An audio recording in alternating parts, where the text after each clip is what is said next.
தமிழ்நாட்டின் வாழ்வாதாரங்களை நான் காப்பாற்றிக் கொடுத்திருக்கிறேன். நெய்வேலி ஆகட்டும், ஸ்டெர்லைட் ஆகட்டும், நியூட்ரினோ ஆகட்டும், முல்லை பெரியார் ஆகட்டும், எல்லாவற்றுக்கும் நாங்கள் செய்த கடமை, நாங்கள் நடத்திய போராட்டங்கள் வேறு எவரும் செய்ததில்லை என்று நான் தைரியமாக சொல்ல முடியும். அதே உணர்வோடுதான் வாழ்வுரிமைகளை காக்கவும், சுற்றுச்சூழலை காக்கவும், தமிழகத்துக்கு வருகிற ஆபத்துக்களை தடுக்கவும் அந்த தீர்மானங்களை பிரகடனம் செய்வதற்காகத்தான் திருச்சியிலே மாநாடு, பேரறிஞர் அண்ணாவின் 117வது பிறந்தநாள் மாநாடு, அது மிக வெற்றிகரமாக நடைபெறும்.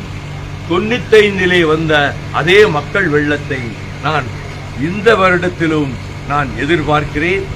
பத்திரிகையாளர்களுக்கு ஒன்று சொல்ல விரும்புகிறேன். கொடா சட்டம் வந்தபோது அது குறித்து சட்டத்தை கொண்டு வருவதற்கு முன்பு கூட்டணி கட்சிகளோடு வாஜ்பாய் ஆலோசனை நடத்தினார். அப்பொழுது கொடா சட்டத்தை கொண்டு வரப்போகிறோம் என்று அதனை வாசித்த போது அண்ணன் முரசொலி மாறனும் நானும் தான் கடுமையாக எதிர்த்தோம்.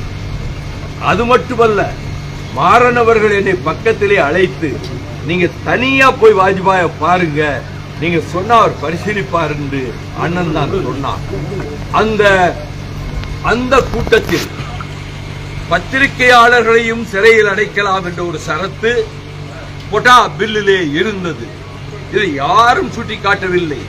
நான் கடைசியாக எதை நீங்கள் ரத்து செய்யாவிட்டாலும் பத்திரிகையாளர்களை சிறையிலே கூட்டுவோம் என்கின்ற இந்த சரத்தையாவது ரத்து செய்யுங்கள், இல்லாவிடில் எமர்ஜென்சியை கொண்டு வந்த இந்திரா காந்திக்கும் உங்களுக்கும் என்ன வித்தியாசம் என்று வரலாறு எழுதும் என்று சொன்னவுடன் அந்த கூட்டத்திலேயே வாஜ்பாய் அவர்கள் அந்த போஸ்டரை டெலீட் பண்ணிவிடுங்கள், அந்த பிரஸ் பற்றிய அந்த செக்ஷனை டெலீட் செய்து விடுங்கள் என்பதை டெல்லி இந்தியன் எக்ஸ்பிரஸ் என்னுடைய முயற்சியால் தான் பத்திரிகையாளர்களுக்கு வர இருந்த ஆபத்து தடுத்து நிறுத்தப்பட்டது என்று எழுதியது.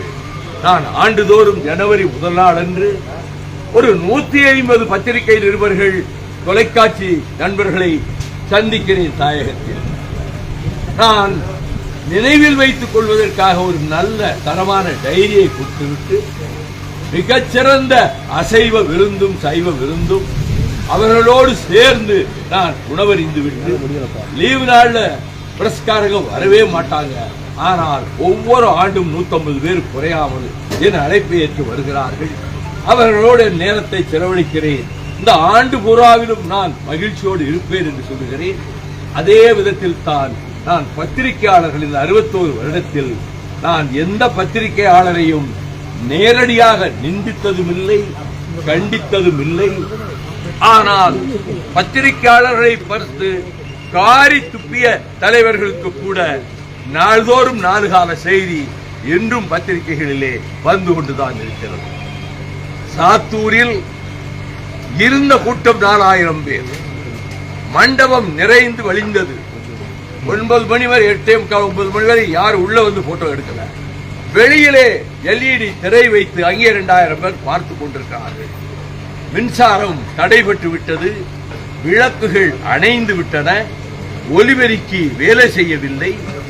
அப்படிப்பட்ட சூழலில் காற்று வாங்குவதற்காகவும் வெளியிலே போய் உட்கார்ந்து LED பார்த்துக் கொள்ளலாம் என்றும் அமர்ந்திருந்த கூட்டத்தில் ஒரு பகுதியினர் வெளியேறி சென்றார்கள். நான் சரி, கரண்ட் இல்ல, அதான் வெளியே போறாங்க, அங்க வெளியில் அந்த நாட்காலி உட்காரலாம். அப்பொழுது என்னுடைய தோழர்கள் சொன்னார்கள், இந்த காலி நாற்காலிகளை எல்லாம் 2 பேர் புகைப்படமும் வீடியோவும் பண்ணுகிறார்கள். இதை நாளை பத்திரிகைகளில் வைகோ பேசும்போது கூட்டம் அடியோடு கலைந்து போய்விட்டது, அதிமுக கூண்டோடு அழிந்து விட்டது என்றெல்லாம் செய்தி போட்ட அதே என்னுடைய பத்திரிகை நண்பர்கள் இதை பெரிதாக செயல்வீரர்கள் கூட்டத்தை நாங்கள் திட்டமிட்டு தமிழ்நாடு பூராவிலும் கஷ்டப்பட்டு நடத்தி கொண்டிருக்கிறோம்.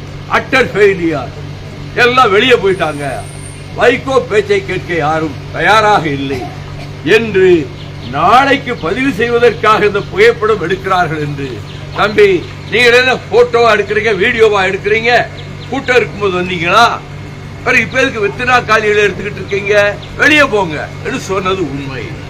அப்படி வெளியே போக சொன்ன போது வாசலிலே ஒரு கசம்சா, ஏதோ சின்ன சலசலப்பு ஏற்பட்டதை மேடையிலிருந்து பார்த்தவாறு, தோழர்களே எல்லோரும் மண்டபத்துக்குள்ளே வாருங்கள், பத்திரிகையாளர்களிடம் போய் வாக்குவாதம் செய்ய வேண்டாம், அவர்களிடத்தில் எந்த பிரச்சனையும் நீங்கள் செய்துவிட வேண்டாம், நீங்க முதலில் உள்ளே வாருங்கள். இது சொன்னது அந்த சூழ்நிலையிலே தான். ஆகவே நான் பத்திரிகை உலகத்துக்கோ நிருபர்களுக்கோ என்னுடைய 61 ஆண்டு கால 62 ஆண்டு கால பொது வாழ்க்கையில் மரியாதை கொடுத்து எந்த இடத்திலும் அவர்களை அவமரியாதைக்கு ஆளாக்காமல் நான் தொடர்ந்து பயணித்து வருகிறேன். அப்படி இருந்தும் எங்களுடைய முதன்மை செயலாளர் துரை வைகோ அவர்கள் நடந்த சம்பவத்துக்கு நான் வருத்தம் தெரிவிக்கிறேன் என்று கூறினார். அதை நான் வழிமொழிகிறேன்.